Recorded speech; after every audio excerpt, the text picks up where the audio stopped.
भाग्य का लिखा कभी नहीं मिटता। एक पंडित और यमदूत की कहानी। दोस्तों, कहानी को ध्यानपूर्वक सुनिएगा, बहुत ही अच्छी कहानी है। जय श्री कृष्ण। दोस्तों, एक समय की बात है, एक गांव में एक बहुत ही ज्ञानी पंडित था। वह अपने बचपन के मित्र से मिलने के लिए किसी दूसरे गांव जा रहा था, जो कि बचपन से ही गूंगा व पैर से अपाहिज था।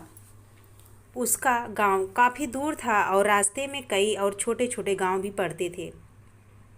पंडित अपनी धुन में चला जा रहा था कि रास्ते में उसे एक आदमी मिल गया, जो दिखने में बड़ा ही हष्ट-पुष्ट था, और वह भी पंडित के साथ चलने लगा।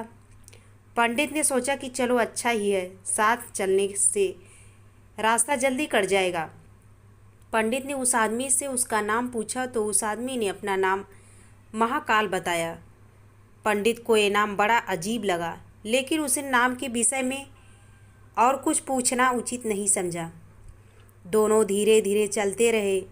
तभी रास्ते में एक गांव आया।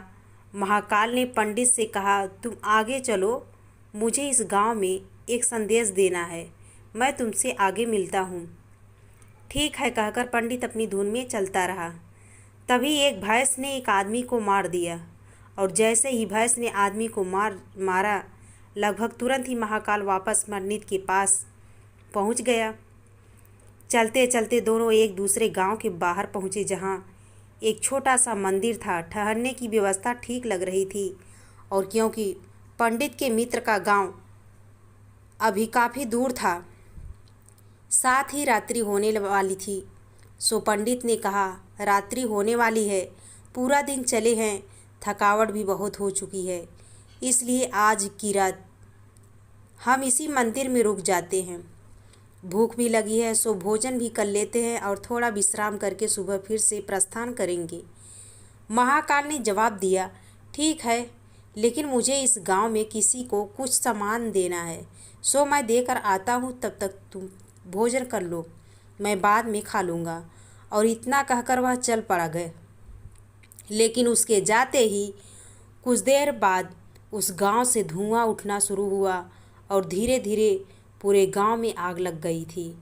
पंडित को आश्चर्य हुआ। उसने मन ही मन सोचा कि जहाँ भी ये महाकाल जाता है, वहाँ किसी न किसी तरह की हानि तरह हो जाती है, ज़रूर कुछ गड़बड़ है। लेकिन उसने महाकाल से रात्रि में इस बात को कोई जिक्र नहीं किया। सुबह दोनों ने फिर से अपने गंतव्य की ओर चलना शुरू कर दिया।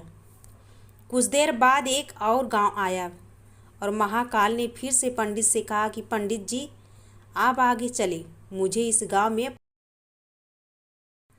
कुछ काम है, सो मैं आपसे आगे मिलता हूँ। इतना कहकर महाकाल जाने लगा। लेकिन इस बार पंडित आगे नहीं बढ़े, बल्कि खड़े होकर महाकाल को देखता रहा कि वह कहाँ जाता है और करता क्या है। तभी लोगों की आवाज़ें सुनाई देने लगी कि एक आदमी को सांप ने डस लिया और उस व्यक्ति की मृत्यु हो गई। ठीक उसी समय महाकाल फिर से पंडित के पास पहुंच गए, लेकिन इस बार पंडित को सहन न हुआ। उसने महाकाल से पूछ ही लिया कि तुम जिस गांव में भी जाते हो, वहां कोई न कोई नुकसान हो जाता है, क्या तुम मुझे बता सकते हो कि आखिर ऐसा क्यों होता है? महाकाल ने जवाब दिया, पंडित जी, आप मुझे बड़े ज्ञानी मालूम पड़े थे, इसलिए मैं आपके साथ चलने लगा था, क्योंकि ज्ञानियों को का संग हमेशा अच्छा होता है। लेकिन क्या आप सचमुच में आप अभी तक नहीं समझ सके कि मैं कौन हूँ? पंडित ने कहा, मैं समझ तो चुका हूँ, लेकिन कुछ शंका है, सो यदि आप ही अपना उपयुक्त परिचय बता दे तो मेरे लिए आसानी होगी। महाकाल ने जवाब दिया कि ये मैं यमदूत और यमराज की आज्ञा से उन लोगों को प्राण हरण करता हूँ जिनकी आयु पूर्ण हो चुकी है। हालांकि पंडित को पहले से ही इस बात की शंका थी, फिर भी महाकाल के मुंह से ये बात सुनकर पंडित थोड़ा घबरा गया था। लेकिन फिर हिम्मत करके पूछा कि अगर ऐसी बात है तो तुम सचमुच में ही यमदूत हो, तो बताओ अगली मृत्यु किसकी है? यमदूत ने जवाब दिया कि अगली मृत्यु तुम्हारे उसी मित्र की है जिससे तुम मिलने जा रहे हो, और उसकी मृत्यु का कारण भी तुम ही होगे। ये बात सुनकर पंडित ठिठक गया और बड़े परेशान में पड़ गया कि यदि वास्तव में वह महाकाल एक यमदूत हुआ तो उसकी बात सही होगी, और उसके कारण मेरे बचपन के सबसे घनिष्ठ मित्र की मृत्यु हो जाएगी। इसलिए बेहतर यही है कि मैं अपने मित्र से मिलने ही न जाऊं। कम से कम तो उसकी मृत्यु कारण नहीं बनूंगा। तभी महाकाल ने कहा कि तुम जो सोच रहे हो वो मुझे पता है, लेकिन तुम्हारे अपने मित्र से मिलने न जाने के विचार से नियति नहीं बदल जाएगी। तुम्हारे मित्र की मृत्यु निश्चित है और वह अगले कुछ ही क्षणों में घटित होने वाली है। महाकाल के मुख से यह बात सुनते ही पंडित को झटका लगा, क्योंकि महाकाल ने उसके मन की बात जान ली थी, जो कि किसी सामान्य व्यक्ति के लिए तो संभव ही नहीं था। फलस्वरूप पंडित को विश्वास हो गया कि महाकाल सचमुच यमदूत हैं, इसलिए वह अपने मित्र की मृत्यु का कारण न बने, इस हेतु वह तुरंत पीछे मुड़ा और फिर से अपने गांव की तरफ लौटने लगा। परंतु जैसे ही वह मुड़ा, सामने से उधर उसका मित्र उसी की ओर तेजी से आता हुआ दिखाई दिया, जो कि पंडित को देखकर अत्यधिक प्रसन्न लग रहा था।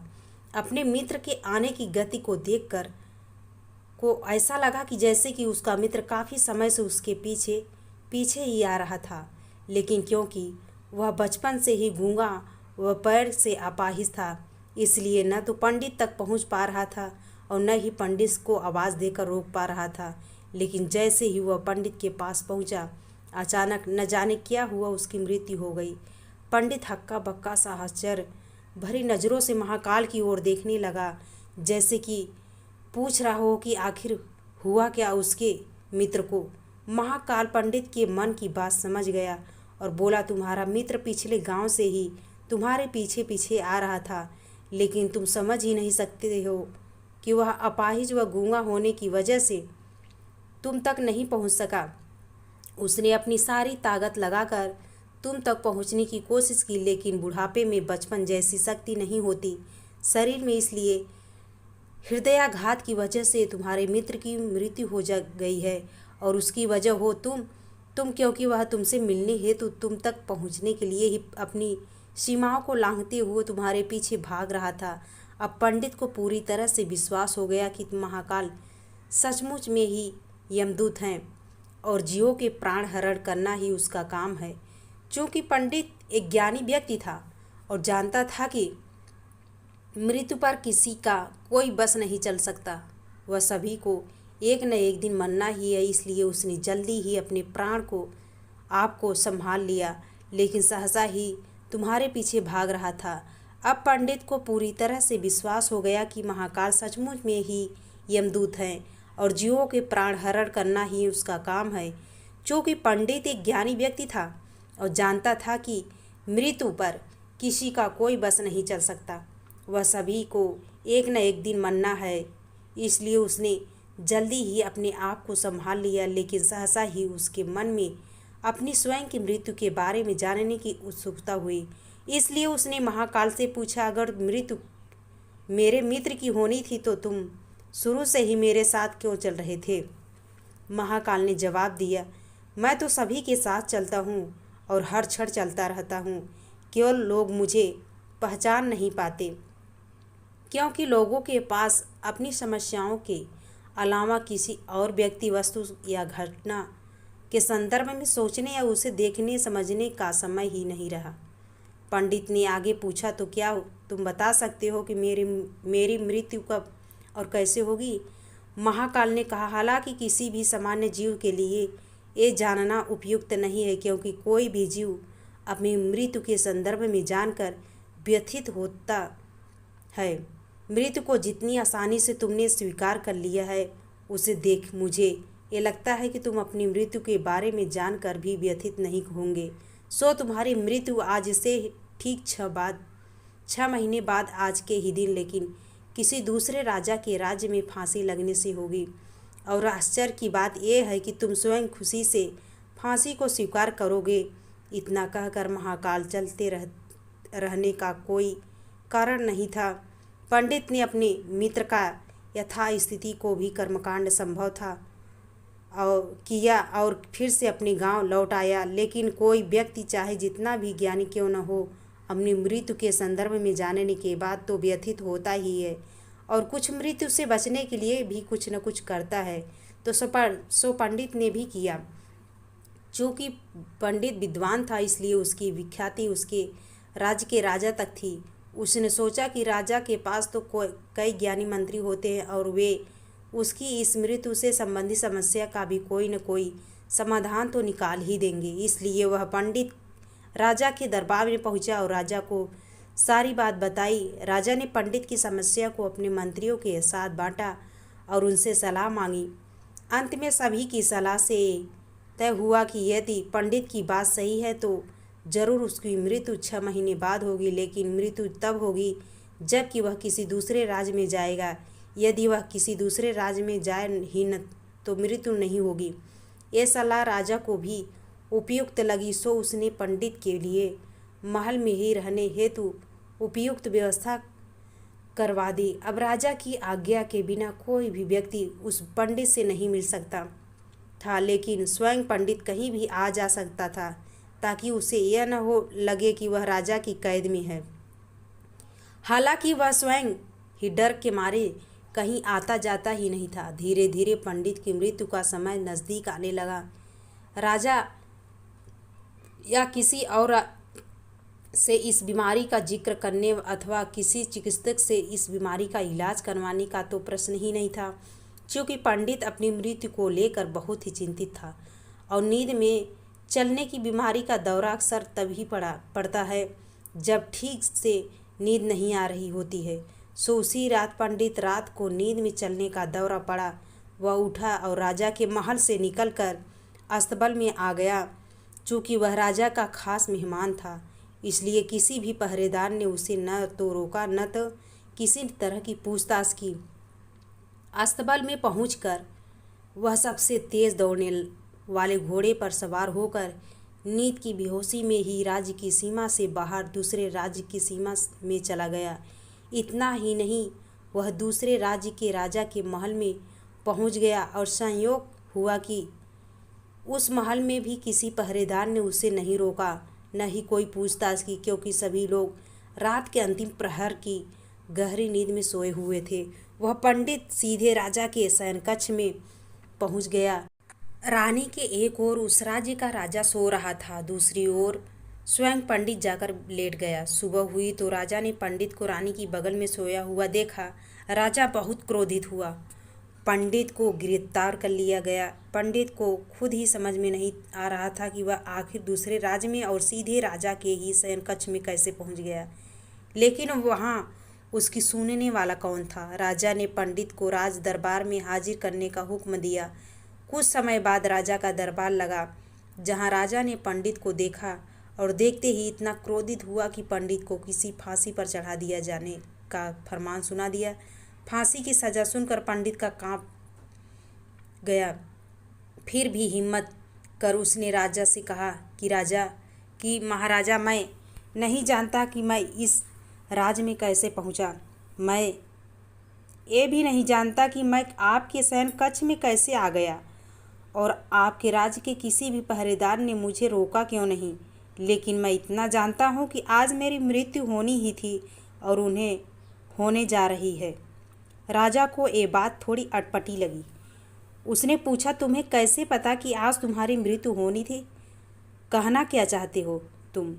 राजा के सवाल के जवाब में पंडित से पिछले 6 महीनों की पूरी कहानी बता दी।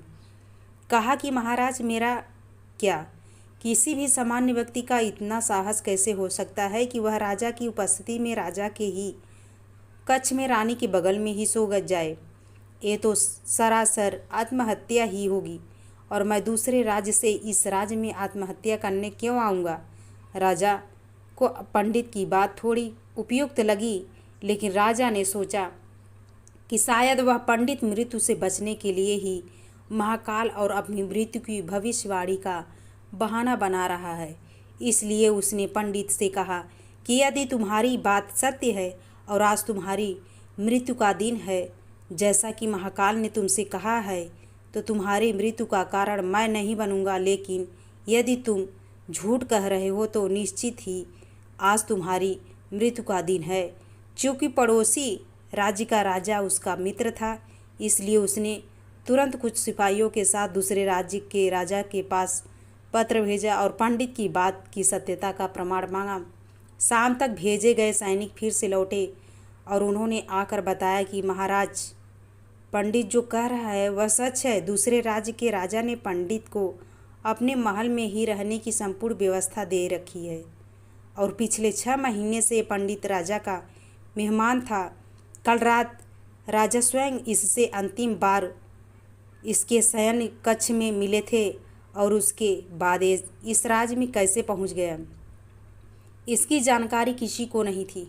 इसलिए उस राज्य के राजा के अनुसार पंडित को फांसी की सज़ा दिया जाना उचित नहीं है।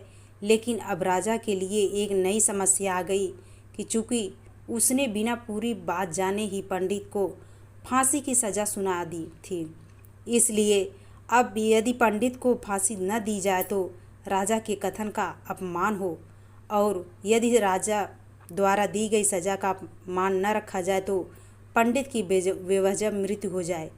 राजा ने अपनी इस समस्या का जिक्र अपने अन्य मंत्रियों से किया और सभी मंत्रियों ने आपस में चर्चा कर रहे हैं। सुझाव दिया कि महाराज, आप पंडित को कच्चे सूत के एक धागे से फांसी लगवा दे। इससे आपके वचन का मान भी रहेगा और सूत के धागे से लगी फांसी से पंडित की मृत्यु भी नहीं होगी, जिसके कारण उसके प्राण भी बच जाएंगे। और राजा को ये विचार उपयुक्त लगा और उसने ऐसा ही आदेश सुनाया। पंडित के लिए सूत के धागे का फांसी का फंदा बनाया गया और नियमानुसार पंडित को फांसी पर चढ़ाया जाने लगा।